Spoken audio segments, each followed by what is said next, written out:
Okay, let's start this stream off. This isn't Vin Radio. This is something quite else.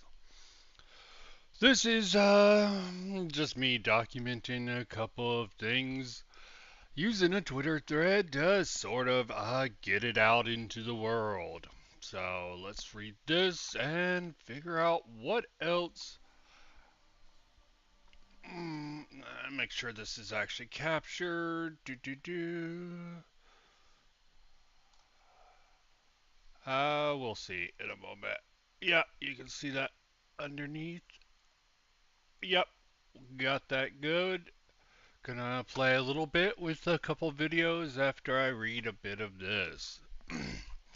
So, this particular one, it got some context of about a drama in quotation marks because somehow everything on the internet gets turned into drama. Go figure.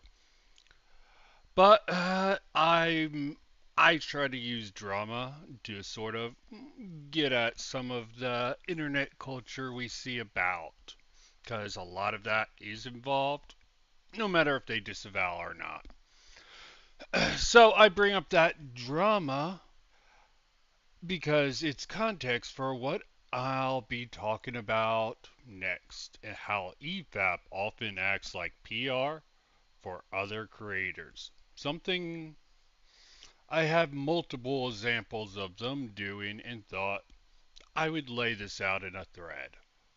One of who knows how many. So we have that particular one here. Then we have the clearest example of EFAP running PR for a creator is EFAP. This might not be the clearest one. It's the one that I use as an example, should I say. 270 Never Knows Best versus Patrician TV and Kurtosis. Lies, hate, and the story of Emil Pagliari, the name I always screw up on. Pagliari? This stream is a perfect case study for how they frame narratives and who benefits from that framing. It's a complicated thing there. So I use this particular one comment. Never Knows Best has characterized Pat Patrician as being a propagandist. Is that?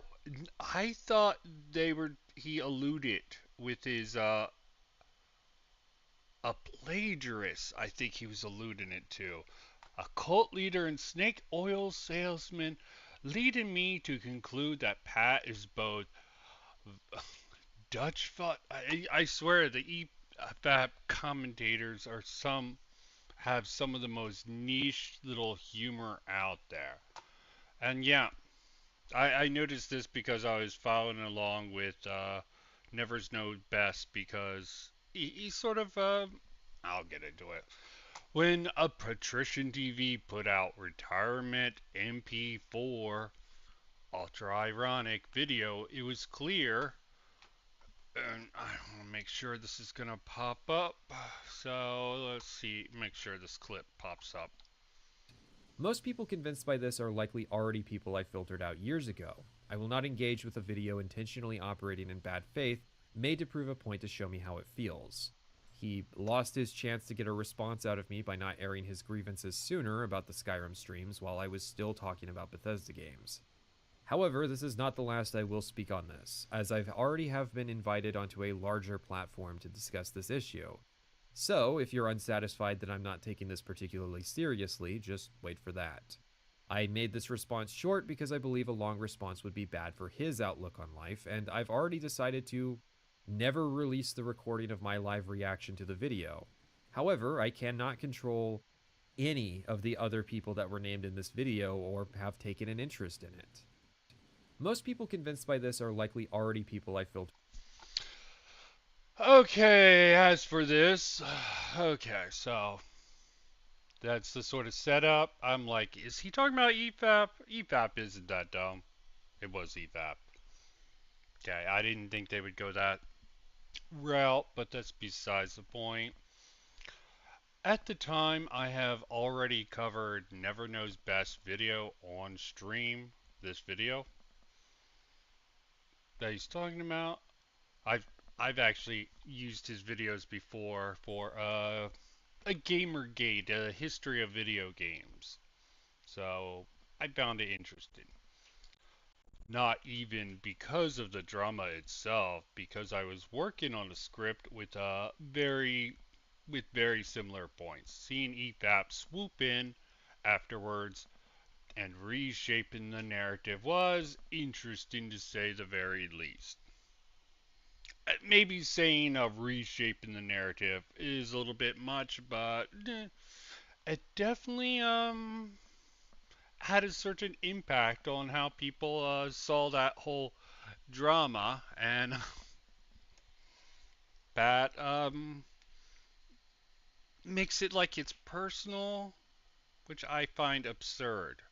Because the essential thing, many a true nerd, not many a true nerd, sorry, never knows best, really focused on is how the sort of belief that there was no design document for Starfield was full of shit, and the people who propagated it through meme culture. Long man bad, okay. There apparently something came out. Emil had a whole thing saying these people thinking we have no design document at Bethesda. I'm paraphrasing, mind you. Are foolish and don't know what they're talking about. We use a sort of modified process. We don't use the older design document. Blah, blah, blah. As I said, I did two videos. I already covered the whole situation pretty exhaustively, and you can find those breakdowns. I say that very loosely. Because I have a certain style that might not be very direct. So, that there. You can also see similar patterns in some of my coverage of Synthetic Man, well, EFAP covering Synthetic Man, where I agree with EFAP for the most part, and with YMS where I disagree with them. Different cases, I can't even really see overall same habit. It might have been poor wording on my behalf, so. We have EFAP. They went after Synthetic Man. They went after YMS, but they had YMS on because he was a friend of a show. But he went after Critical Drinker, and they didn't like it. So I also spent some time talking with some of EFAP's critics like Southpaw and Doomer Media, which gave me insight to a lot of behind the scenes issues. I did my best to verify really what I could and sort of stress test, that's what I call it, the criticisms they shared roughly before taking any of them seriously. And what it's not in this tweet is I agree with both of them in some points, but I think both of them are probably too close to it and they have too biased of a view. Do I know the truth? No, I just think there's some legitimate things wrong with EFAP, the network, that they pointed out, but let me not get into that. Because EFAP, they're a network of creators who naturally lean on reputation and connections more than actual argumentation, at least at this point in time. They provide their audience with entertainment, but that's mostly what they currently are, entertainers. With that in mind, let me link to this thread because it was very relevant. So, my theory of low hanging fruit, I'm sure there's similar ones. Here's my theory of low hanging fruit at play. EFAP, because they did an EFAP of a certain content creator, this particular guy. basically covering the same thing, a much bigger content creator, the Birdman, did in the same time frame. So, only critical drinker, but instead of going with them, they went with someone with 10 times less subs and 3 times less views on it. Here's a comment that shows that this guy came from watching EFAP because they just made that point on the stream. So, wait, when they say Grace Rennis said might be possible romantic relationship between them, do you think that's Drinker saying that? You know he isn't Grace Randolph, right? Did you miss it several times during editing, or are you a lying grifter? This is just, oh, it's headache inducing overall. So that is that. And yeah, also still trying to understand the edit rags made off. Well, that's clearly there because I watched a little bit later and they had Eric debunks in the rags edit. Not that it really matters at the end of the day. So I have no fuck. I thought I would actually go critically on this. Why playing alters? There's something else with Andy Bant's gaming that I popped up that I might want to go over. So let Comic me books and video games. let me do a good faith because why I think this is a much more solid takedown of the critical drinker. There's some disagreements I have with it at the end of the day. And let me shrink this down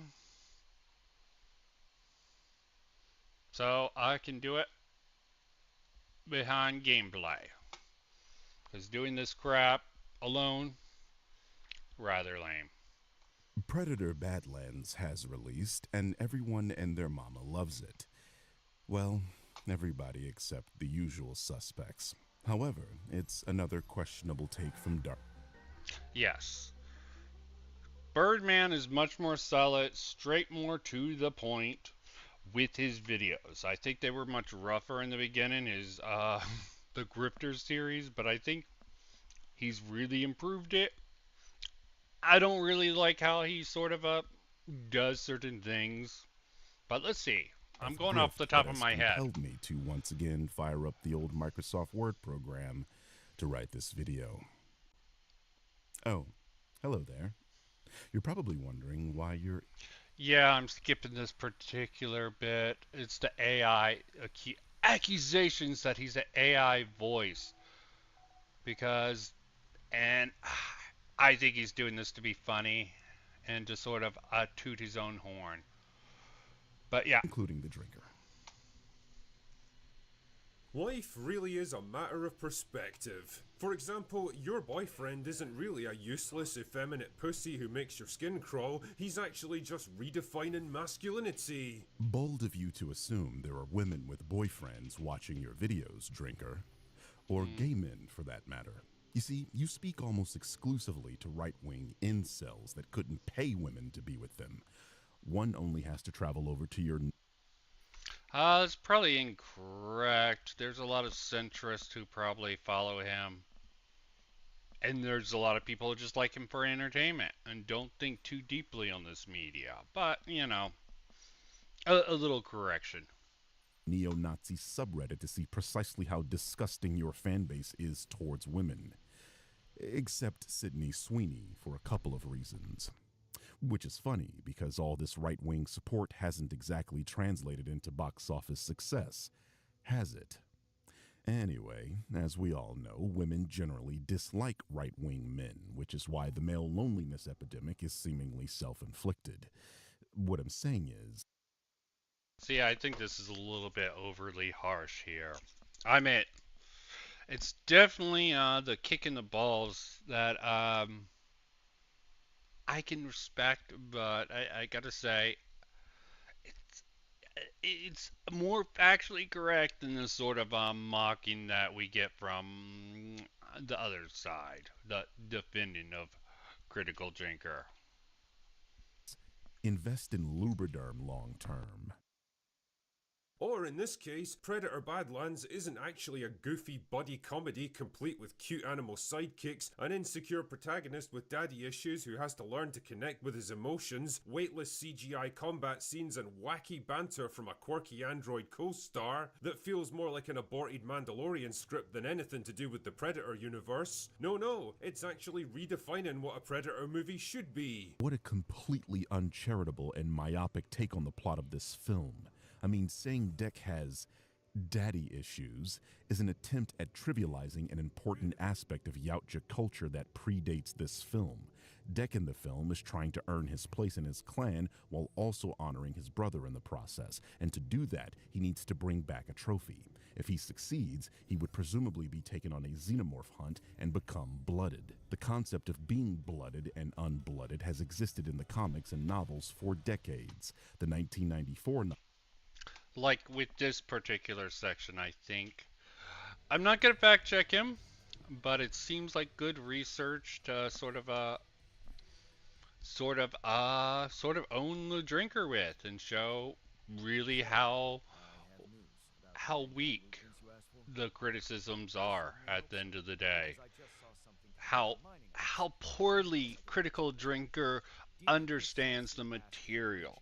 And that would be fine if he was just talking about the movie, but he's making franchise sort of attacks on the property. And when you go into the geekdom here, this is the sort of shit that people will slap you down. Of course, Critical Drinker audience and anyone who likes him be like, who cares about all this nerd stuff? Well, apparently the Critical Drinker really feels that this movie is dishonoring this sort of historical legacy of the Predator, and this is an effective tactic or strategy for really putting him in his place. Like it or not, that's what the Birdman's doing, and I can respect it. Others won't. They'll be like, yep, who cares? But that is a cope. novel, Prey, Aliens vs. Predator by Steve and Stephanie Perry, follows the story of Michiko Noguchi, a human, and Yeyinde, a Yautja warrior that is taking young, unblooded Yautja on their first xenomorph hunt so they can earn their blooded rank. The novel literally mentions that. Yeah, see? It's right there. The novel also shows the concept of a human Yautja alliance, as Yeyinde bloods Michiko after they take down a xenomorph queen, which is why Michiko looks like this. Yeyinde also has thoughts and feelings, because being of a sapient species with the ability to create extremely advanced technology, And there's probably sort of a meta narrative here. Cognitive sapient species, okay. Predator isn't just a monster. Aliens, they are more of a monster. You'll get some intelligence from the hive queen of the aliens, but yeah, the predators are definitely as a species supposed to be just a hunter race. of course he does. My point is, a lot of what we see in this film is already established lore for the Predators. Hell, the fact that Deck is missing a tusk is also from Yeyinde, as that is what Michiko calls the Predator. Broken tusk. It's even literally the same tusk. The title of Drinker's video exposes that he has no true understanding of this franchise and isn't a reliable resource. Disney did not create these concepts, as they have existed long before Disney acquired Fox. Shit, Drinker, injured? once again, does not know what he's talking about, yet is speaking as an authority on a topic. And before any of you morons start, I am not suggesting one needs to read a book to understand this movie. I think the movie already explains its themes and plot fairly well. What I am saying is that if you're going to criticize this movie for doing certain things, you might want to actually know if it's breaking its own established lore first, and this Yeah. information is only a simple Google search away.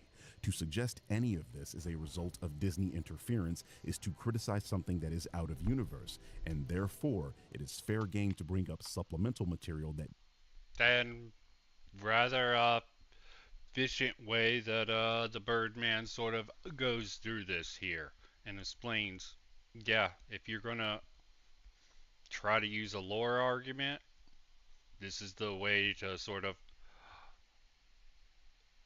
use a gotcha against you. It's a good counter. debunks that very criticism.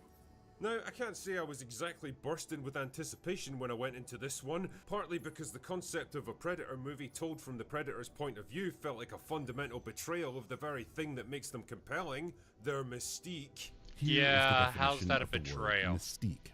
As you can see, this word essentially means something that is mysterious. And after 9 movies, various comic books, and video games, I don't think the Predators and mystique belong in the same sentence. The Predator films have followed a relatively simple formula over the years. Humans find themselves in a situation where they are overmatched technologically and physically, so they have to use their wits to outsmart and outmaneuver an alien whose entire culture is centered on hunting and killing the most dangerous beings in the universe. In other words, these are slasher films, something we have seen many times over the years. Something we haven't seen is a slasher film told from the perspective of the slasher. Alright, In a Violent Nature did it first, and I highly recommend. I also know of a couple movies that do it, but that was at least one movie that does it from that, but it's a very low budget and local thing that'll give me away where I live. Most likely. It's not a movie anyone would have ever heard of. Y'all check that out. But my point is, learning about the killer by following the killer is a relatively novel concept, and is part of why this movie works so well. Hell, this has long been a topic of discussion amongst actual Predator fans, as you can see from this Reddit post. Nice call on this one, by the way. I have no idea why the guy that sits here and claims every Marvel movie is the same is upset that a long-running franchise is switching up the formula and breathing new life into that franchise. Oh wait, actually I do.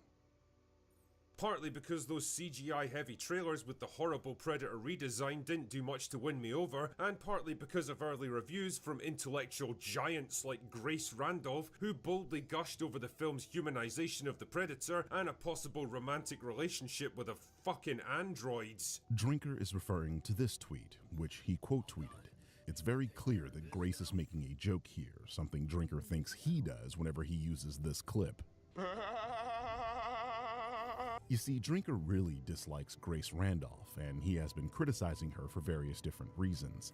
And frankly, I don't give a shit. I think it's fair to criticize someone or something if they continuously do something worth criticizing. But strangely, unlike how they treat me, Drinker's fanboys don't call him obsessed with Grace, or Disney, or Rachel Zegler, or Brie Larson, or Daisy Ridley. Yeah, another thing I think the Birdman really gets off the plot, which I understand because this is what they do. They focus on the fans, okay? I think it's a tactical mistake at the end of the day, because what does that have to actually do with the critical drinker? You'd be like, look, our fans are I guess it's okay when totally he retreads the same just tired trolling him. topics over It's and just over. a tactical thing. Anyway, as I was saying, it's obvious that Grace is teasing anti-woke losers who we have already established are basically undateable. The joke is that Deck has a woman on his back and their woman is named Righty. Somehow, Drinker took this dig at his fan base as her saying the movie hints at a romance between these two characters. Oh, Yes, okay, guys, yeah. Will Jordan's Okay. fucking stupid. Not a bad Unsurprisingly, joke. that side of the Oh, well, internet not a also great joke took either. Grace's joke at face value, and this caused Does her to seem make like it. another tweet, doubling down on her own joke, but this time defending the joke with an actual example, which I think was a mistake on her part. The reason is, this makes the first tweet not look like a dig at anti-woke losers, which it very clearly was. All this did was fuel these morons and give them more rage bait for their dying of thirst channels. Grace, sometimes it's okay to shut the fuck up. What Grace does actually say is the following. All right, so does Elle Fanning's Thea, a Wayland-Yutani synthetic, change deck? Yes, she does, but that's what happens in a real relationship, romantic or platonic, where you actually listen and respect each other, making a deep connection. How can you not change each other? Otherwise, one person is just the other person's accessory, and that sucks for the person who's the accessory. By the way, in the beginning, Deck insists that Thea is just a tool, so that makes him feel okay about working with her, even though predators hunt alone. So you see, in Grace's actual review, she doesn't say anything about these characters in the movie being in a romantic relationship. She brings up romantic and platonic relationships to state that the dynamic Thea brings to the story is how changes happen between two individuals in real life. She didn't help herself with that follow-up. If you're noticing I'm not pausing this too much, there's really not much I can respond to. The Birdman does a rather efficient job of breaking down each one of these things. I mean, I did a whole video when someone named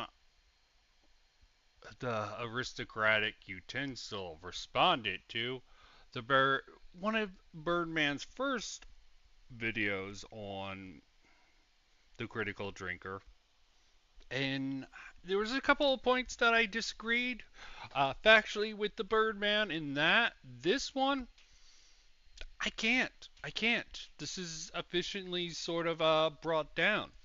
The whole point of going through this video, why I play this video game, is just to highlight how solid this is and why EFAP probably wouldn't have responded to it and went with some low-hanging fruit. There might be a few things.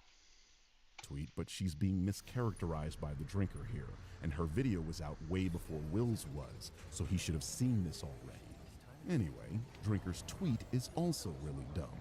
Firstly, he refers to Wayland-Yutani synths as robots. It would be far more accurate to refer to them as androids, a type of robot specifically designed to resemble a human being in form and behavior. Just calling them a robot trivializes their role in the stories they appear in. I mean, a car is a type of robot, and most of us refer to them as she and her. He then says that robots don't have genders. They very explicitly do.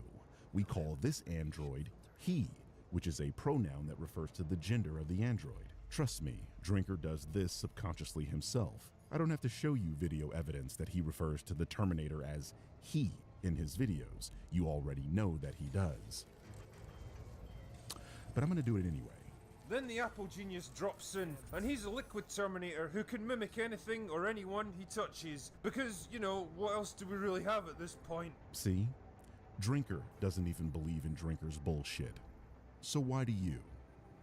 Stuff like this is why women's fiction should be banned.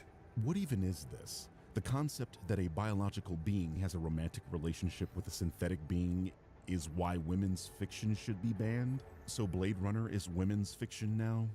Pretty fucking sure Deckard had a baby with Rachel in that franchise. How about Ex Machina? Or The Creator?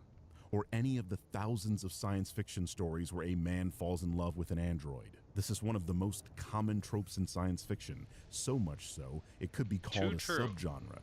What is this man ever talking about? Jesus, the amount of glazing this film's been getting on social media would have you believe it's the best thing since the 1987 original. In fact, according to Rotten Tomatoes, it's actually better, and it's not even close. It's all bullshit. All of it. Fuck off, Rotten Tomatoes. This is why nobody listens to professional reviewers anymore. Whatever the cost of selling your soul to your corporate overlords, I hope it was worth it, you bunch of dicks. Way to reveal you don't know how Rotten Tomatoes works in 2025. Even though on their website, they explicitly tell you the percentage is the amount of people that gave it a positive score. Welcome to Rotten Tomatoes, home of the famous tomato meter rating system for nearly every movie or show. So, what is the Tomato Meter, and how can it help you on your quest for the ultimate watch sesh? The Tomato Meter is our exclusive rating system for movies and shows. Each title's Tomato Meter score measures the percentage of positive reviews from professional Tomato Meter approved critics, published in everything from newspapers and magazines to top websites, blogs, and podcasts. The Tomato Meter includes opinions from thousands of critics from a wide variety of backgrounds and cultural perspectives. We don't pay any of them and don't write reviews Jesus ourselves. Christ, the If sun. 60% or more of the reviews are positive, it's fresh. Lovely. Less than 60% of the reviews, it's rotten. And if a title reaches 75% or higher on the Tomato Meter and meets other guidelines, it's certified. Is now in third place instead of fifth place, and Prey This is a fourth little instead bit of second. over the top. Otherwise, critics I mean, it's very insulting to sort of put in the tomato meter. and audiences agree that Badlands, Killers, and Prey are among the best films in the franchise, and Predator 2 and The Predator are the worst films in the franchise. Regardless, the film we are currently talking about is considered the best film in the franchise, according to the audience score, a metric we all already know you accept. And what are you getting mad at Rotten Tomatoes for anyway? The current score it has is from modern critics pumping its score up due to it now being considered a classic. In its time, the film was shit on by critics. Look at your favorite outlet Variety back in the 80s and how back then they thought Predator's action was a compensation for its tissue-thin plot. How about Michael Wilmington's review back in 1987 for the Los Angeles Times, where he stated, Predator has arguably one of the emptiest, feeblest, most derivative scripts ever made as a major studio movie? How about Rita Kimpley's review for the Washington Post, where she says the Predator isn't scary and that scarier critters have checked into roach motels? Oh, I can do this all day. Here's a newspaper article by Jack Curry, who states that Predator is a typical Hollywood hybrid of previously successful movies and gave it 1.5 stars. Ouch. Marcia McCready said Arnold looked great, but she would have been better off getting a poster of him in mud than paying $5 for Predator. Yeah, that 64% is starting to look real generous, ain't it? But if your only source is the drinker, you have no idea that Will is lying to you. He's making it seem as if this film's score is the result of modern film critics, when contemporary film critics are the ones that boosted the score to where it is in the first place. It's not lying per se what the drinker's doing. He's incorrect. That's how they would say it. Literally. But, you know, the Birdman, things that people who talk about the industry as experts, which I think it's a joke anyone considers the critical drinker an expert, I don't think he should be taken seriously. So they can label what he does not as lying, but being incorrect with his information. At least the people who watch his videos. After his sort of podcast thing, when he brings that up, I think it's much stronger to criticize him for what he says there. Because that's him outside of his critical drinker. That's probably the biggest flaw of this. Not pulling clips of things critical drinker, again, the character outside of that.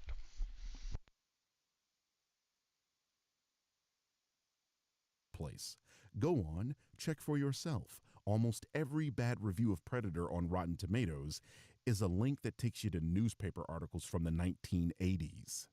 So Good much morning. for that I suck. point. I'm sucking at Anyway, watching let's chat. talk about So. this unholy union twixt Predator and Disney, shall we? The movie kicks off on the Predator homeworld, which funnily enough looks almost exactly like the other planet where the bulk of this film takes place. Hats off for the imaginative environmental design, chaps. Anyway, for that reason, I'm gonna call it generic alien planet number 1, because that's all it is. That is a blatant lie. The movie begins on Yautja Prime, specifically the part of Yautja Prime that is almost exclusively a desert biome. As far as we know, Yautja Prime has 2 biomes, a lush jungle and a vast desert. Due to this, there are 2 main types of predators, the jungle hunters and the desert hunters. This makes Dek and his brother Desert Yautja, which are different to Jungle Yautja, explaining why Dek looks a little different to predators like the one Dutch faced. In this film, we are only shown the desert area of Yautja Prime. This is important because the planet Deck finds himself for the rest of the movie is a planet with a large variety in its biomes, from a lush jungle to open fields of razor-sharp grass. It could be that because the drinker's clearly using low-quality cam rip footage of the film that he can't tell the difference between the two planets, but that's his fault for stealing this film. Either way, the critical drinker is lying to you.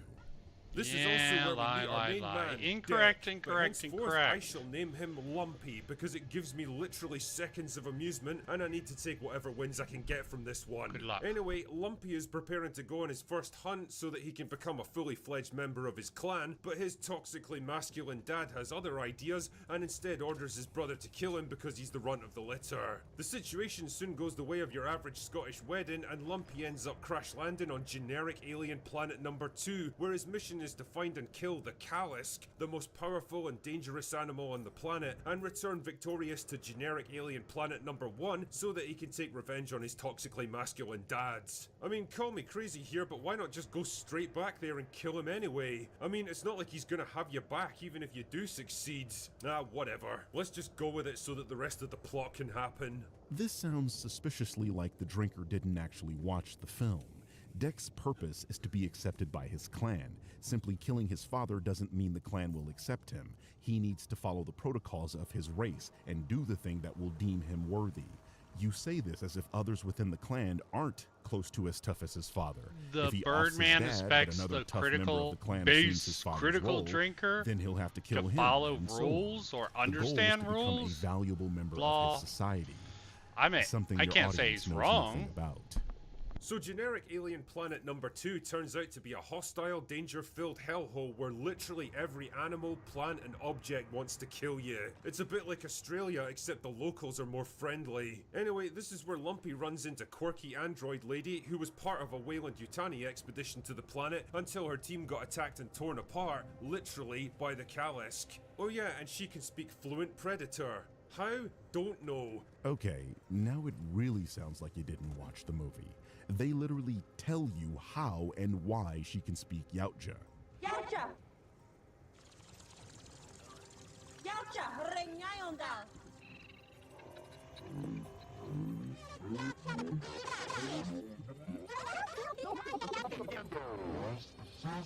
Is this better?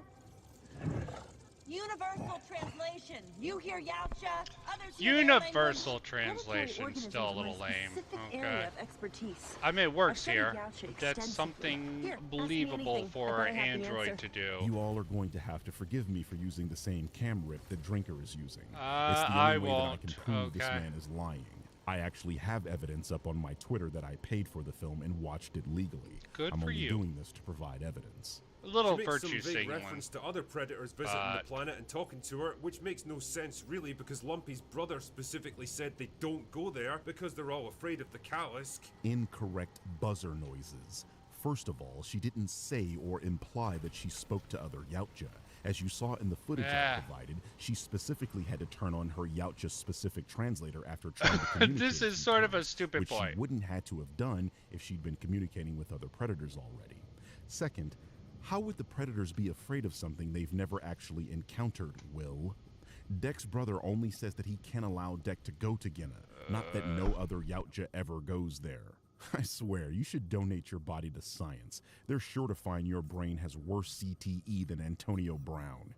Also, what are the chances that they'd land right in the very location where she just so happens to be and not just immediately kill her? Matter of fact, what are the odds that Lumpy would just so happen to run into her as well when he could have landed literally anywhere on the whole planet? This was all very lucky, wasn't it? What is this weird CinemaSins-like question, Will? If your aunt had a dick, she'd be your uncle. Why are we playing the convenience game when literally every single thing to ever happen was convenient for this specific reality to exist? Say your mom tripped and broke her tailbone just before she originally happened to meet your father. Then they missed their fateful encounter, you are no longer born, and this video doesn't exist. This is not you gotta real respect film this in a criticism, couple and ways. I need you people to understand this. I- You don't criticize yes. a film for what didn't, Yes, could I have, understand. or what you wanted to happen. You And I criticize agree. a film for what did happen. But You he's can not play this a game with critic. every single movie in history. Yeah, I know You critical like drinker is Terminator in 2, his Will. name, but Why did the T-800 not just go criticism slightly isn't. back in time and prevent the It's a T-1000 gimmick, from ever dude. going into the past by destroying the time The fact machine? that people think he's Oh, any more because than it's a causal loop, meaning that doing Blame that crap. would prevent them See, from ever like here. sending the T-800 into the past to destroy the machine in the first place? Well, that would mean Skynet's entire plan was pointless, because if the time travel in that film is a causal loop and everything that was meant to happen had already happened. and also this particular point is going to go over their heads. See, a lot of the problem, the Birdman makes his arguments too long. They're good if you can follow along, but a lot of people be like, a lot of these people would be like, why didn't you get to this point? It's very disingenuous criticism, some of it. But you can find a little bit of it in the Birdman sort of coverage here.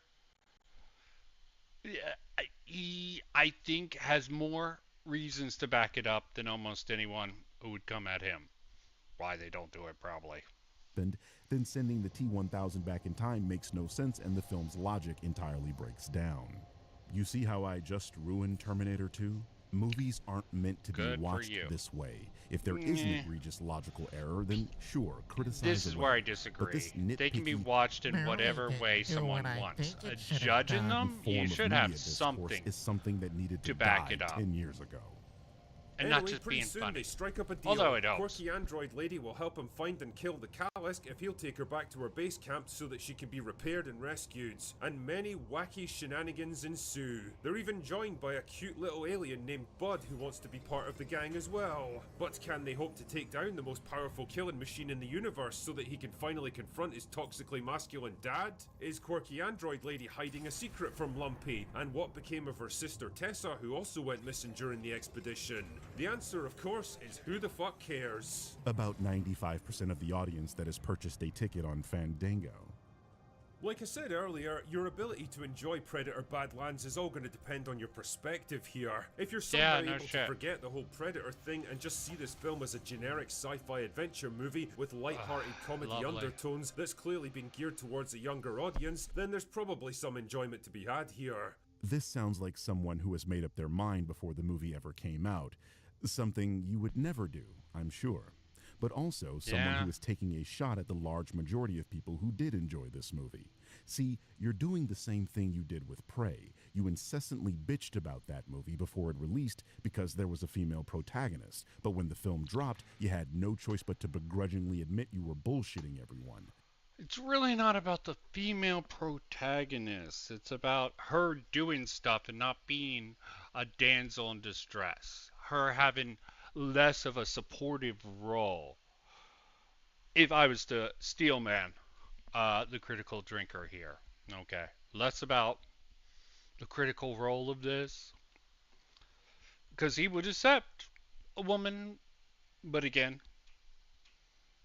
fucking the drinker's movie with her badass thing sort of makes him look like a hypocrite. But never mind. Let me not go into the movie. I mean, this was your take days before your actual review dropped, where you're very clearly lying to everyone, only to release your video days later with this title. Like, how do you even look in the mirror without recoiling in disgust? Just like with Prey, you're doing a bit where you're trying to gauge the audience temperature before you fully commit to what Maybe, you actually maybe not. want to do. It's a good which is theory. shit on another Disney product.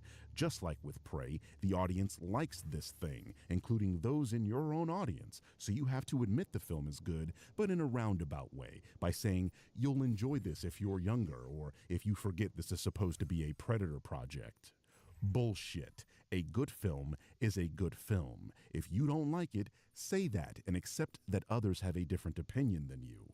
That's what a real critic does, says his piece irrespective of the audience's opinions. You're trying to cozy up to your audience and tell them what you think they want to hear, like the true grifter that you are. And I can't blame you. Grifting does work, and it's given you a lot of success. The only problem is, I'm up your ass like a colonoscopy, and video by video I'm waking people up to your shenanigans, Will. It's only a matter of time before you're as irrelevant as CinemaSins. Yeah, I did that too. The visuals are mostly fine. He's There's definitely a fun little cocky-ass action sequences to motherfucker. keep you amused, A lot of people just likable got underdog tired of protagonist with a Cinema clear Sin's emotional stick. arc, and a I'm sure well-worn he but had still an effective influence. central theme of Oh, friendship, lovely, son loyalty, and approaching. redemption. That's all very nice, and on that basis, Badlands more or less works as a slightly dumb, undemanding, but reliable sort of movie that doesn't ask too much from its audience. Here's the problem though, it's not a generic sci-fi adventure movie, it's a fucking Predator movie, and that name comes with some pretty important expectations. You don't walk into a Predator movie looking What for a quirky buddy adventure expectations, with cutesy okay? animals and family drama any more than you'd walk into a Saw movie looking This is what I have a problem with them. They try to say people should have a certain perspective. This is where their expert status sort of falls apart when they sort of try to speak for what the movie should be trying to do. The same sort of point that the fucking Birdman says, but from the reverse thing. It's not about Critical Drinker being a bad critic, because he's proven that. My more issue with this is that Critical Drinker and a lot of these other people are trying to say what the movie should be, what it should be doing. They're trying to have some sort of not even expertise. They're trying to say, yeah, we own this. This is us. Predator is ours. This franchise is ours. Motherfuckers, you're not nerds. The sort of sci-fi and a lot of this other shit is the domain of fucking nerds. Anyone gets credit for a lot of this nerd culture shit, it's actual nerds. And why the Birdman, he just has more nerd cred than you guys. He's got you beat. for a romantic comedy. Honestly, go watch the original Predator, then skip straight to this thing and just think about what you've witnessed. The difference in tone, style, and intent is more jarring than taking an F1 car to 200 miles per hour and throwing it into reverse. That's probably because there has been nearly 40 years of filmmaking that has happened between the two films, Will. We've learned that audiences expect a whole lot more than the simplistic concepts that worked on our parents, and more importantly, that the macho action hero schlock of the 80s belongs in the 80s. Otherwise, you're asking for another generic... I do not agree with this from the Birdman. There is a place for the action. It's more of a niche product. There are ways to pull it off nowadays. It's just not the big ticket items. There is no last action heroes, okay? That era is sort of over. We had the whole martial arts craze for a while, okay? We go through cycles at the end of the day. They redefine, yes. I personally find a lot of these woman-led things a little disconcerting, but Predator film, and that's how we at the got end of the day, the Predator. execution. Besides, your criteria are beyond silly. What 40-year-old franchise feels the same in its latest film as it does its first? Like, what are you even asking for? If all you want is the original Predator, go watch the original Predator. Literally no one is forcing you to watch this. You did that to yourself. You'd already made up your mind to dislike this film 6 months ago. So why did you even go see it? Very likely. Oh, because shitting on things makes you a lot of money? Well then, you're not really a movie reviewer and you should probably stop pretending you are one. There's no need at this point. You're just a right-wing mouthpiece that hates every... I would say more he's not a nerd, okay? Who's not a... There can be right-wing nerds, okay? They're usually into other sort of properties, like fucking Starship Troopers and other shit like that. There is a right-wing nerdum. And I should start this again. Thing that's not like you. It's insane to think these two movies even belong to the same franchise. Quippy humor and animal sidekicks absolutely do not belong anywhere near a Predator movie. I mean, why do you think Shane Black's film was such a gigantic clusterfuck? I don't exactly consider Prey a masterpiece either, but it definitely is compared to this thing because at least it took itself and its characters seriously. I can't take any of Badlands seriously because the film itself treats every fight and plot event as a joke. Once again, Drinker is lying to you. The majority of the film's comedic aspect comes from Thea, the android, and the majority of that is front-loaded in her introduction, which is a film technique meant to contrast her against the extremely serious and violent young Yautja. The beginning of this film, which is roughly the first 22 minutes, shows Dek nearly being killed by his brother in a duel, his father trying to force his brother to kill him, and his brother refusing to do so and getting dismembered and beheaded for his defiance. Then Dek...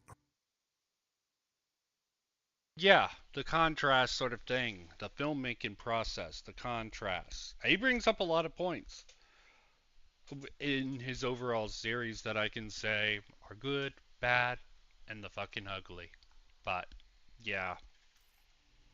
crash lands on a planet where literally everything is trying to kill him, even the grass. None of this is played for comedy, and it's almost non-stop predator action up until the android appears. The animal sidekick Drinker is talking about is one of the most ruthless and dangerous creatures in the film. So yes, while the film has these moments of levity, the way Drinker describes them is as if they overpower the film, and they do not. This movie has more Predator action than the original Predator film, and that's because this Yautja has a chip on his shoulder and is in the business of proving himself at all times, which makes Sounds him one pretty of the badass hardest and predators to masculine. ever do it. You have If you're the looking for that female macho to bullshit Drinker was counterpoint talking it. about from the first movie, yeah, this movie has that. That's why every single non-grifting movie critic is telling you this is a good movie. This Yeah, the movie was hurts. good. And I'm This surprised to be hurts. saying that, because I went into this movie a little Scrooge-esque, you know, a little bah humbugging, because from the first trailer, I thought, like, yeah, this could be entertaining, but, you know, the last big screen Predator film, Predator 2018, was unbelievably horrible. That was complete dog shit. And that would be a good time, no alcohol required. I can't say anything more. Like, from a Predator fan's perspective, from somebody that just wanted to see these characters like Predators treated as actual characters and not just monsters, which has always been what's made them interesting. It feels like the filmmaking process behind this, they got it. I just had a great time with it. The music, dude. The movie has an identity. Like, they have these chanting themes and shit. My God, man. It was great. I don't think I could say, I want to go see it again. Hell, even grifters are telling you this is a good movie. I enjoyed myself. I'm a happy Predator franchise fan. 4 out of 5. Woo! Message. And don't even get me started on Lumpy's creature design. Like, how the fuck does a movie from 1987 look better than a $100 million Disney project with cutting-edge special effects? How have we gone so far backwards? Dek appears different than Jungle Hunter for a few different reasons. Firstly, Jungle Hunter is a jungle Yautja, who is a member of a clan from a different part of Yautja Prime. Think of this in terms of dog breeds. One is a Shiba Inu, the other is a Husky. They look very similar, but different, and that's because they're from different parts of the planet and bred for different purposes. Dek is a desert Yautja from a different clan. On top of that, Dek is a runt, and that's why his father wanted to kill him, because being a runt made his father's lineage appear weak. Despite still being taller than most men, Dek is tiny compared to his own brother, who is then slightly smaller than their father. And their father looks like this. Now, I don't know why you've decided to specifically pick on the protagonists of the film when clearly they can over-design a predator in the film. The issue is that Dek looks the way he does on purpose, as it is the driver of the story. He's young and a runt. The entire reason he's sent to the other planet is to prove himself. Like, this is literally the plot of the film. The Predator in the original film is an experienced hunter, probably hundreds of years older than Dek. As you can see, Dek's father appears more or less similar to the original film's antagonist and is far more detailed than that character. I honestly can't emphasize enough how soul-crushingly horrible a downgrade this actually is. Ironically, Drinker sounds like Dek's father. The entire reason Dek's father hates him is because of how he looks. He is agreeing with the character from the film and the filmmakers themselves, who went for this look on purpose, but is somehow treating this as a negative of the film itself. You can't make this shit up. Then there's just the stuff that's straight up irritating, the biggest of which is by far quirky android lady. You didn't think we'd make it out of a Drinker video without some anti-woman rhetoric, did you? Silly rabbit. Also, I thought robots didn't have genders, Will. See how quickly he abandoned that as soon as it became convenient to do so? Holy fuck, man. The moment she shows up on screen, my urge to ram my fist through the TV rose about 500%. Notice how he said TV and not theater screen? Yeah, this man stole this film by watching a cam rip, and that's why he thinks Yautja Prime looks like Genna. Why on earth would you program a synth for a high priority mission like this to act like some ditzy bimbo with Tourette's? The movie answers that question too. Do you know why Mother gave us feelings? So we could understand the creatures on this planet and exploit them. God damn, did you watch the movie or not? The more I think about it, the more I realise this is literally a Disney-fied version of the Predator, neutered and toothless, with all the tropes and cliches you expect from a Disney movie. An emotionally vulnerable hero on a quest to take down a monster, a sinister family member working against them, a quirky sidekick for comedy banter, a cute little animal friend for merchandising purposes, and a sequel bait ending to help set up an extended cinematic universe. The Critical Drinker has discovered the hero's journey, a storytelling structure that is true or partially true for nearly every single adventure story. This is where I started to part. Why the hero's journey? Okay, yes. The hero's journey is important, okay.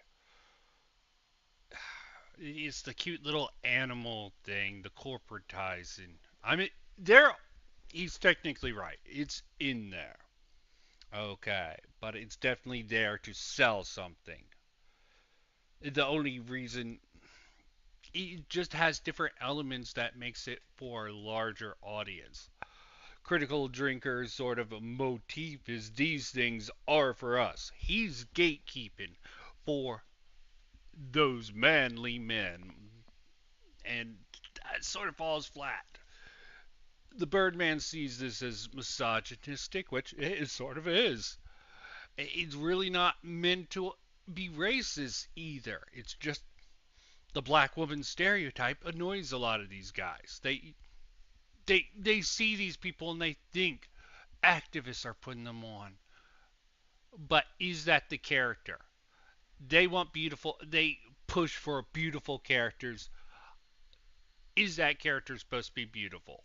What role? They don't consider what role, what purpose. They are reductive as all hell at the end of the day because they're jocks in a nerd space. Or what was a nerd space. And I'm not saying jocks and other people can't come into the space and have opinions on this. But when you're trying to go back to the historical roots of a lot of this, it's nerds. Nerds, not you fucking jocks. I'm a little bit of a blend between the two. Not enough of a jocks to hang out with them. Not enough of a nerd to really. I'm between worlds, so I don't claim any of this shit for myself. In history. What I'm saying is, he thinks he's describing Disney's structure when the only reason he thinks that is because a lot of Disney movies are adventure stories and thus follow that same structure.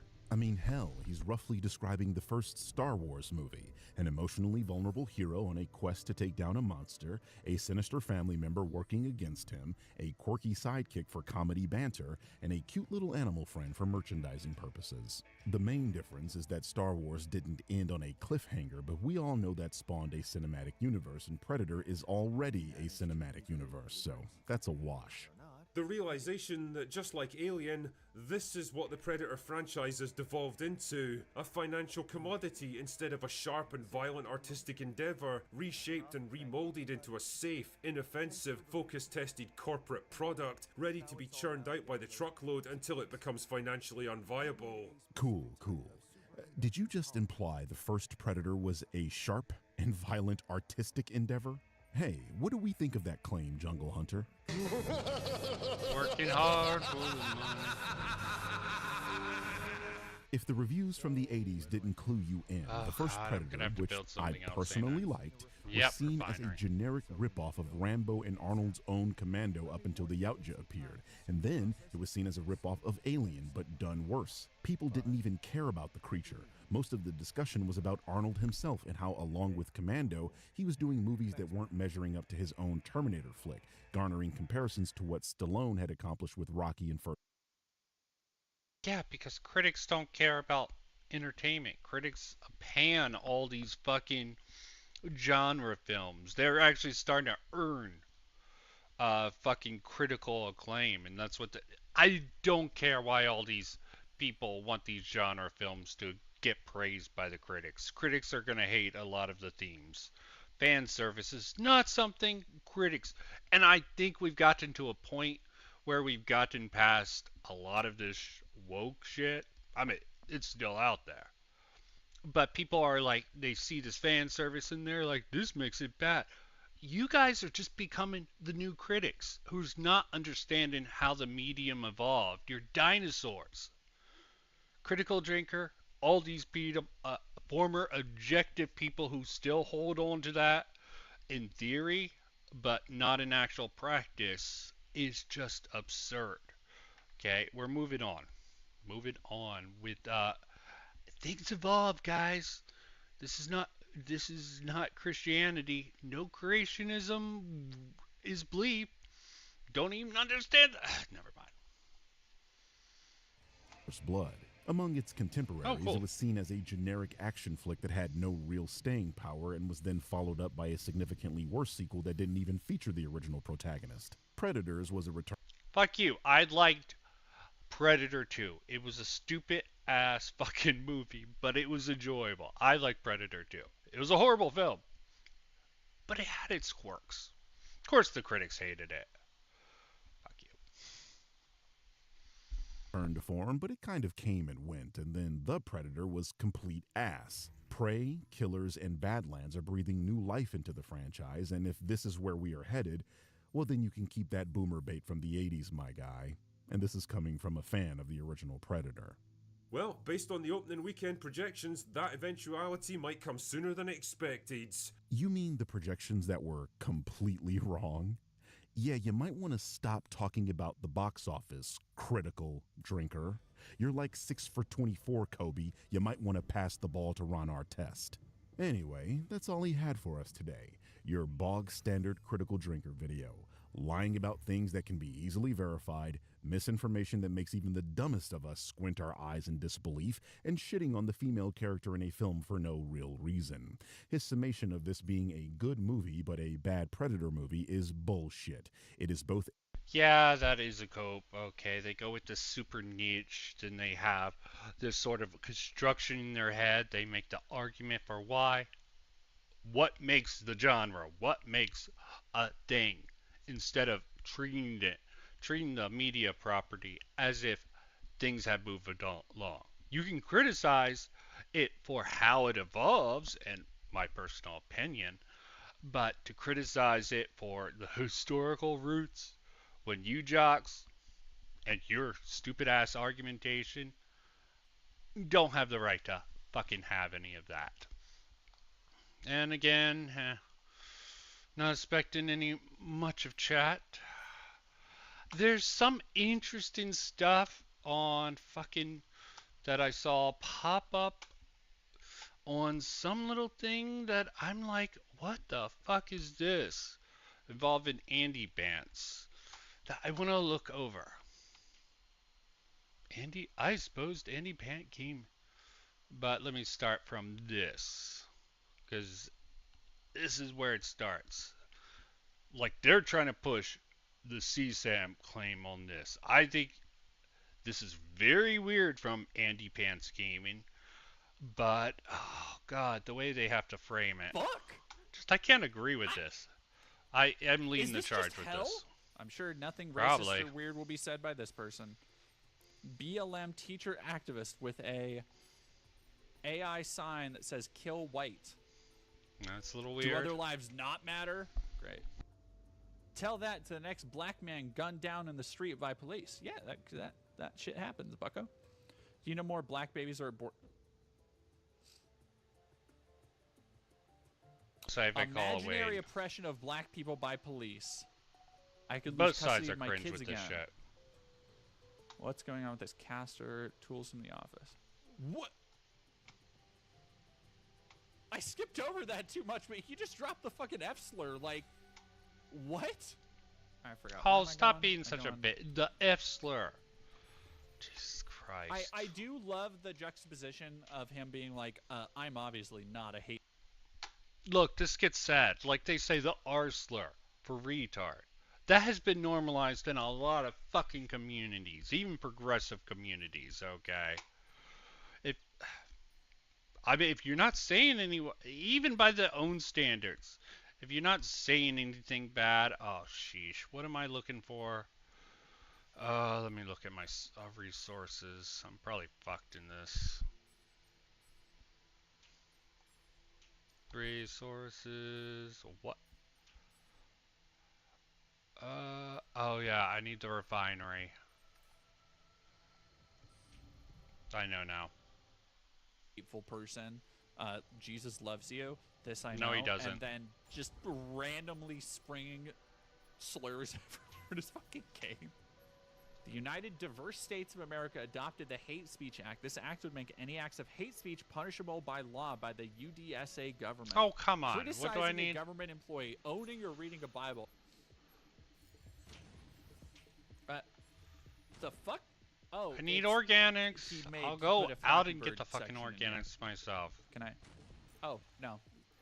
Gay bad. Oh my god, I didn't even hit it. You fucking... Yeah. What is some of this other stuff? Time. Daddy, can we play Princess versus Ninja one more time? Sure, Nugget. Kindap. What? That's not how you spell mommies or daddies. You don't have an apostrophe. Pro, you know you're my favorite gringo, but what is up with liberal white people hating themselves? Y'all be hating yourselves. You know how people do. No organic space? Because the gay Nazis gave me cushy job because I was brown, but it's some bullshit, let's be honest. It didn't always used to be like this. Oh, fucking hell. This one looks easier than the last one. What can I is just... that? Oh my god, I can. You can just go out of bounds over the entire thing. You can just go out of it. What resources is it asking me for? I can't fucking even. I guess I have to make it. Over the... No. Freaking hell. Oh no, did I go too far out?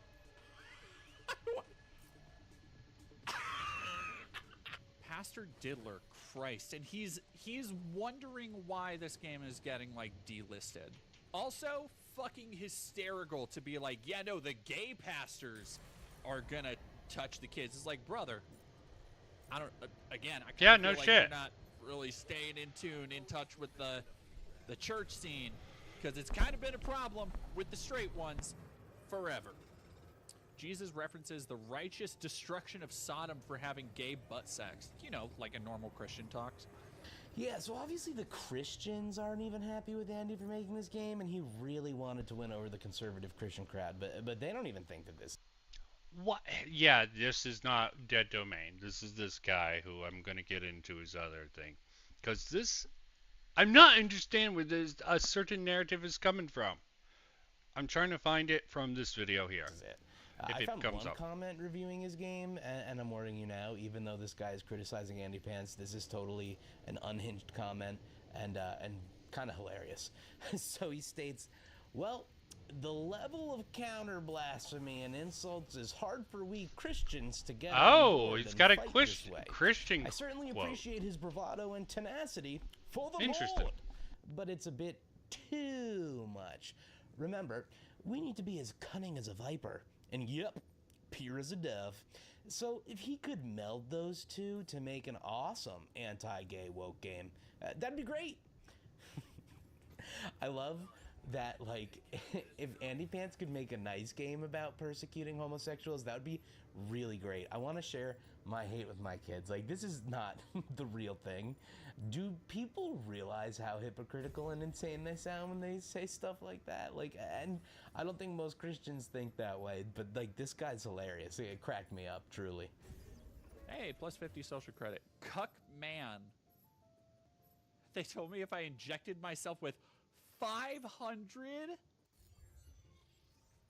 of estrogen every day, it would get me more viewers on YouTube. So is this supposed to be, who's this supposed to be?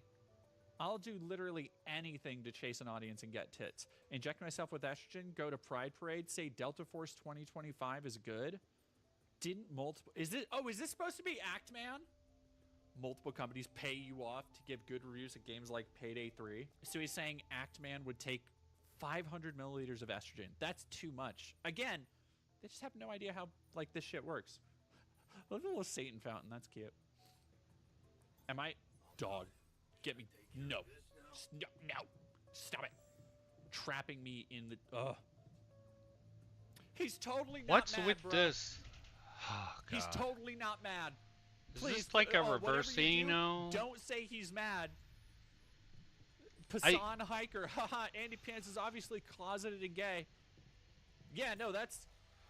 Oh, why God. would That's why I anybody got think started. that in this game where you're, like, constantly talking about trans people's tits and dicks and constantly sexualizing them. They're and really talking about spinning sex this. work and I don't know why them putting makeup on and taking estrogen. Why would anybody assume that?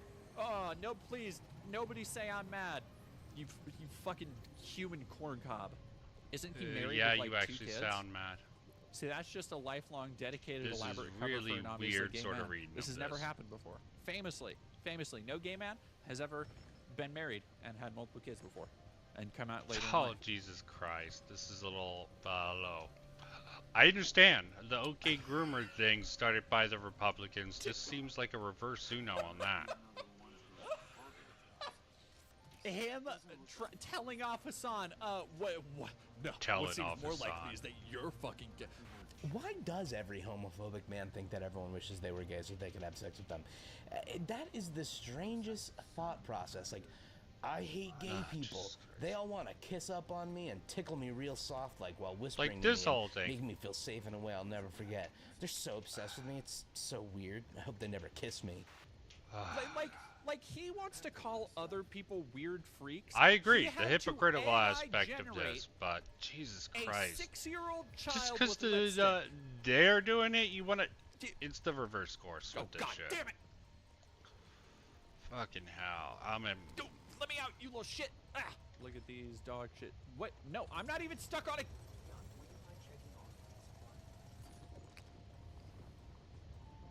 Clip into this tree. God damn it, Andy. Hey, bro, we done. Yeah, with it's all a the crappy stuff for game. The parade. We've learned that. There's gonna be a pride parade. There's gonna be a pride parade. Let me just get back. Go back. Isn't freedom and liberty what America's all about? In Yeah. the 2020s, we were forced to celebrate it. Yep, that sure is a reflection of the world happening right now. God, I fucking wish, dude. Destiny Charisma Smith. Down with the white man, down with tyrants. Why I call yourself Nazis? It's because the blind, thoughtless devotion of Hitler followers is something we want to copy. My brother. My dude. Brother in Christ. That's something I've heard. Andy Pants is bad. This game is bad. He's got to know. He was going to get dogged He also on. said one of them was his daughter, Lainey. I Again, hear. Andy Pants, dedicated to his real-life daughter, has a depiction of his self-insert character's daughter as a... This is, I think, going a little bit too far, but let's see what he actually puts out to back up this fucking little claim, which I've seen other people make. And yeah, Andy Pants is a grifter. He's a fucking insane sort of person. But this sort of attack, that this guy, I noticed just in the next video, I wanted to go back. 10-year-old stripper. This is Really? genuinely sickening, Where? man. Running a bigoted grift for cash is shameful enough, but I hope Andy Pants feels a deep sense of shame for this for the rest of his life. And See, I hope his daughter the never shaming. finds out about any The of this. daughter. I hope so much that he didn't do something like show Yeah. her the gameplay while he's making it. Be like, look, Daddy's making a game. Isn't that so cool? Like, This sort of thing. No child deserves this shit pushed on them. Fuck you forever, Andy Pants. I Truly, agree, you but you're just... fucking suck. There's something about this sprite art that actually looks like a 90s, like, I think he's text-based just pushing adventure this game sort that of I weird kind of angle way actually too like. hard. The rest of it is, oh, rad, cool. Oh, see, no, he's such a badass Chad. He's gonna fight the Nazi robot. Fear not. The maker will treat your daughter well. Oh, This is come on, fucking come on, unhinged, come on, dude. come on. Terminator and Braveheart, huh? The Terminator and Braveheart, like, that's actually fucking sad, dude. The most gameplay this thing has had is just mopping. I have no fucking clue. I'm like, Your history of homophobia. I'm getting yeah, distracted like by you're the unfit thing. to be a fucking father, dude. I haven't posted anything on social media in 2 years. Yeah, here. Okay.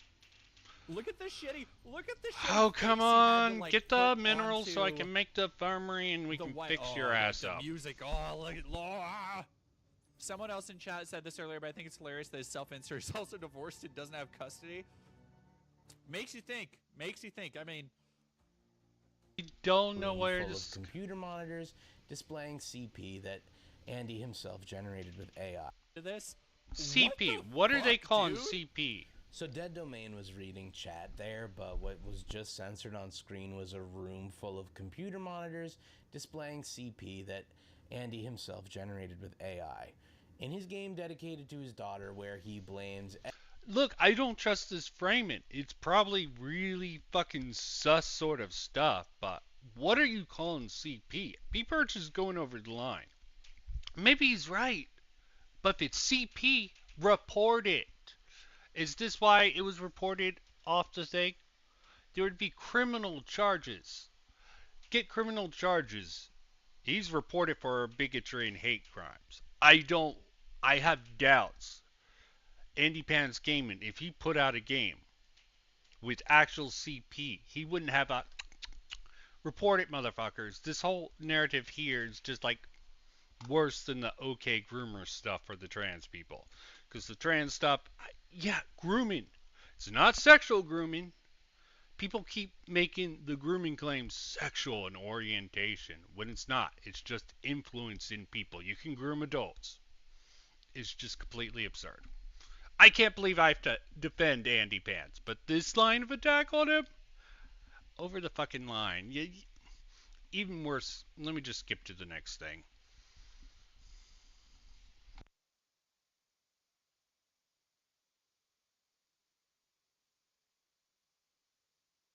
Here's the really weird thing, and I'm starting somewhat in. So the story behind this is this guy's just reading this article. Just trust me, bro. I know who Andy Pants is.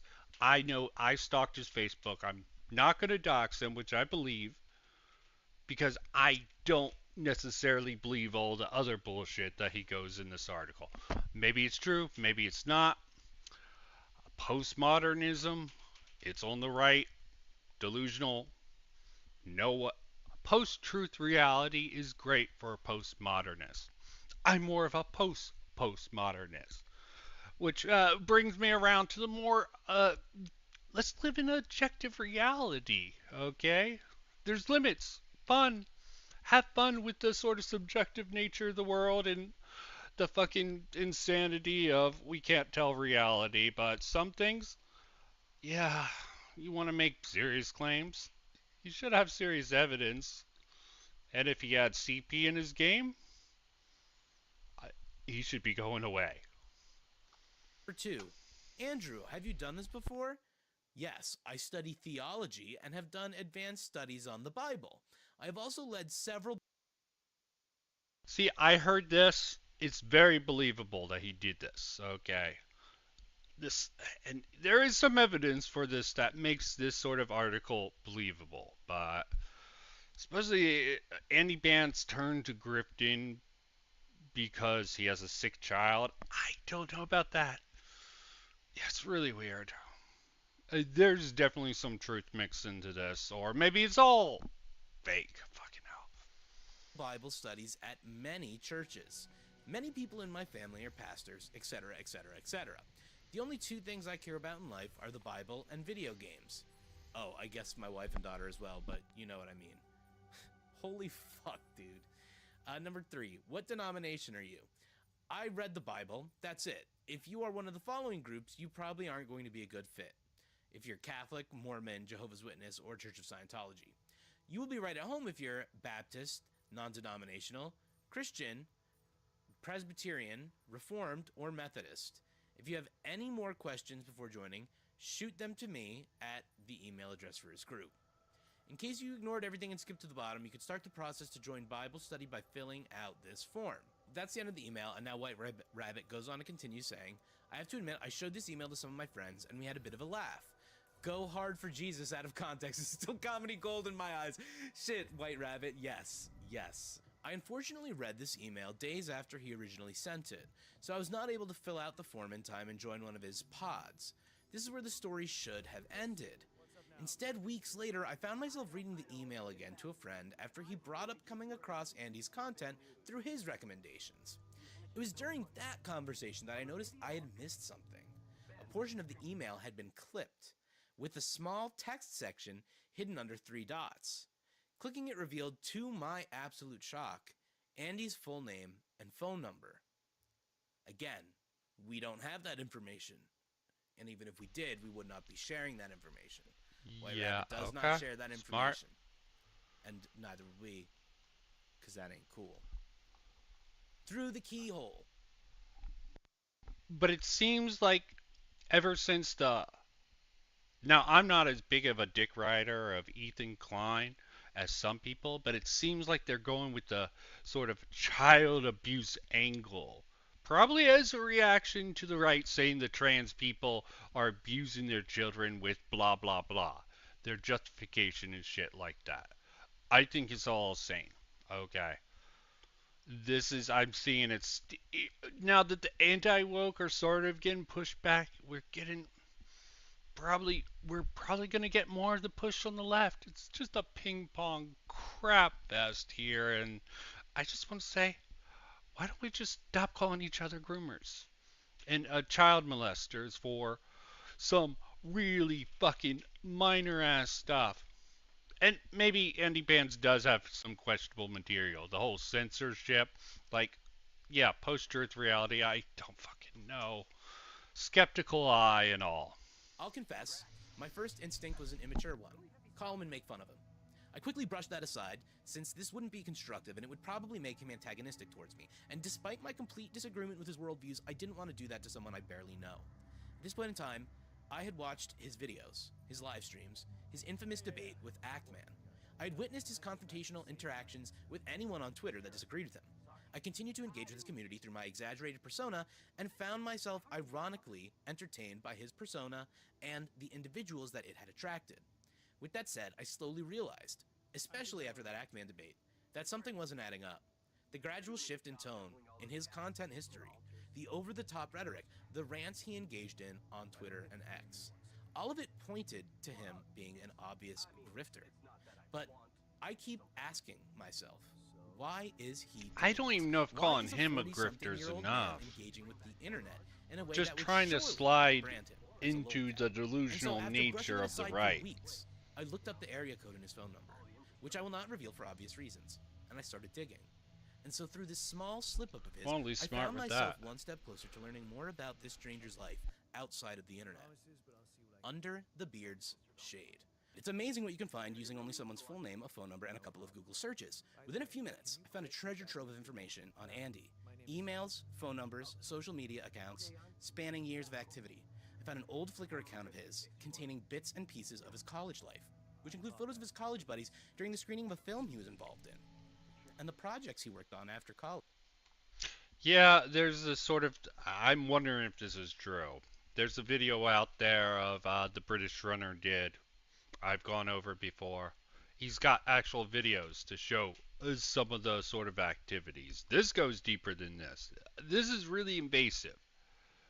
And he's chapter titles. I'm just like, what the hell's with this article?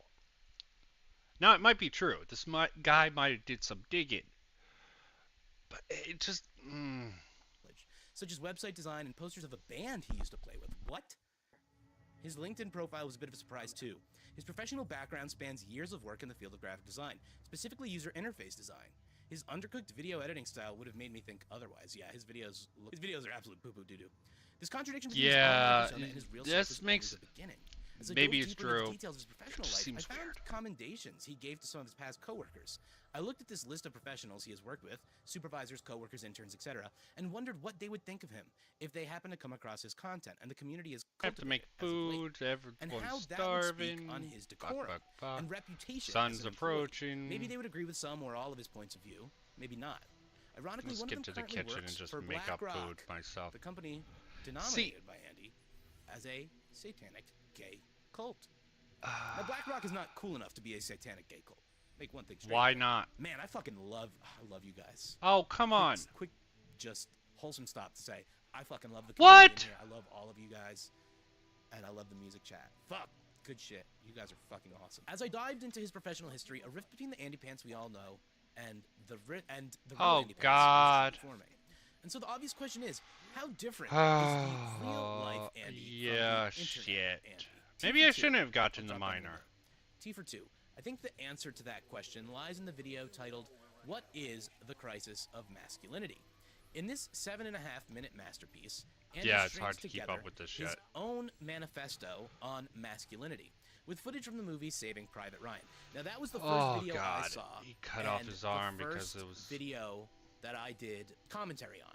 And when I first saw that, I didn't know anything about Andy Pants, right? And so, like, I was kind of, I would say, like, generous in my interpretation of who he was, and kind of ended the video on, like, the note of what I genuinely wanted to do, which was, you know, create more spaces for men to be able to, like, be empathetic and be emotional with each other and, like, you know, not worry about shit. I was even trying to be empathetic towards Andy and be like, you know, I wonder what like is leading Yeah, him I'm to be like this. There's so gotta be something, right? It empathetic. can't be This nothing. just Like, comes you don't across just as get really to this fucking point, weird. right?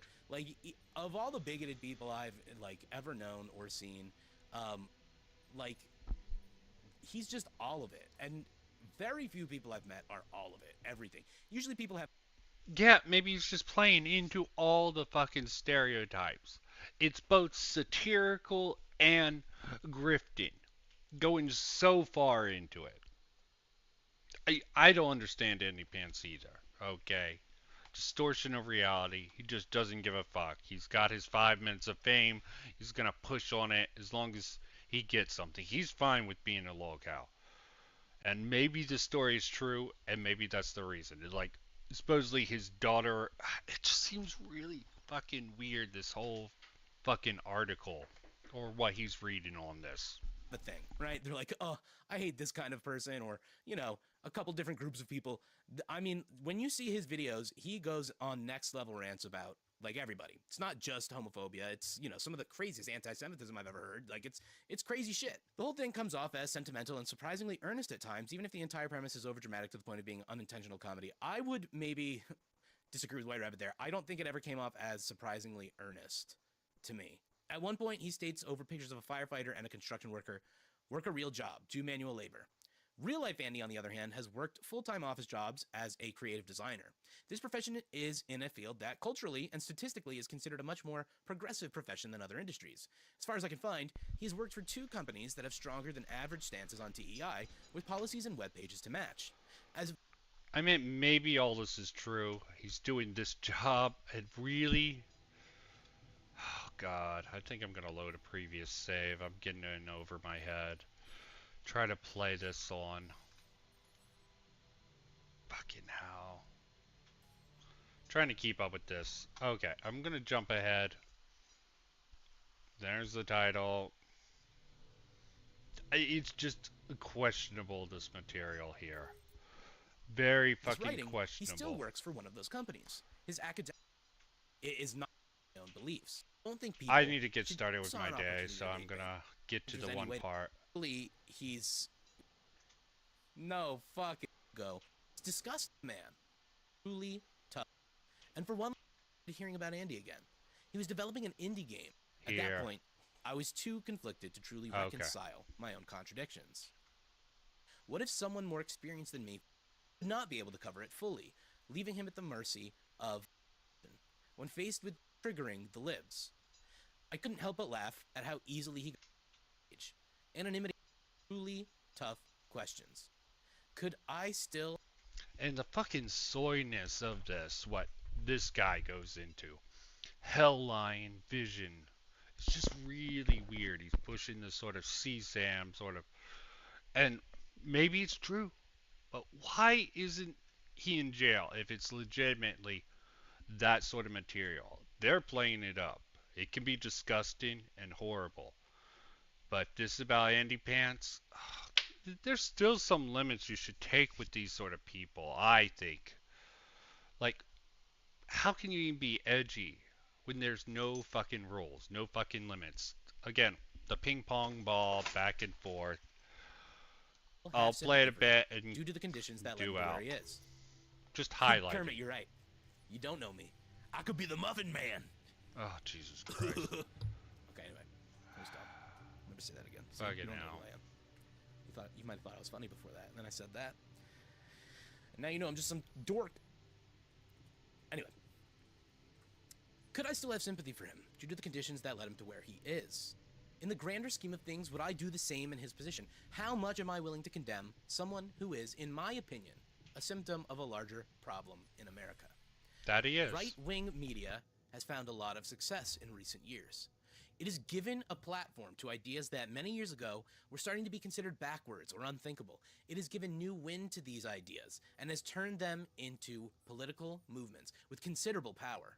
No matter how one personally identifies on the political spectrum these days, it can't be denied that the people who espouse those ideas have made a profit off of the backlash on progressive politics.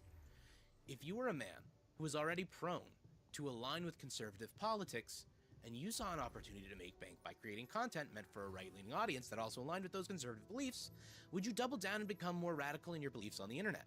Even if it meant wearing the weight of your own hypocrisy as you became more radical and unhinged. Even if it meant coming under increasing scrutiny for your outrageous behavior. No. What if your child was diagnosed with a deadly illness, and the cruel reality of medical debt started to set in? What if you started a family during the housing this crisis could be in a fake region and where the just median running housing price cover is around for just a $750,000 post-truth and up? reality. Yes, his lack of cognitive dissonance is astounding. Yes, his statements are outrageous to the Oh, point come of on. coming off as Okay. unhinged and inhumane. And yet, I can't find it in me to truly judge Andy at this point. The contradictions are too glaring.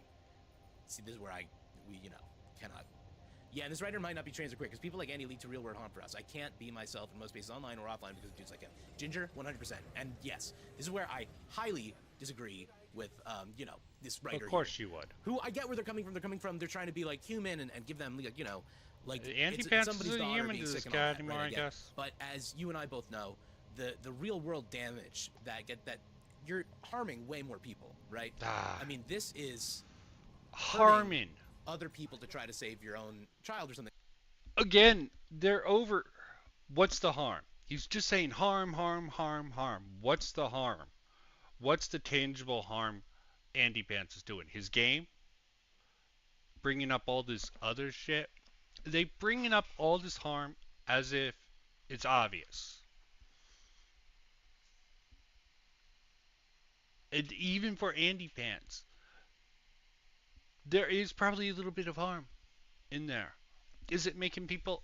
I think it's more concerning the Discord thing, getting people in these sort of pods that this guy goes over. The sort of pod thing, if it's real, if this pod person program, assuming it's real, post-truth people. And you know what? I'm fucking up with both the game and I need to start my day. So peace out, bye bye. Tip of the steer. Fucking hell.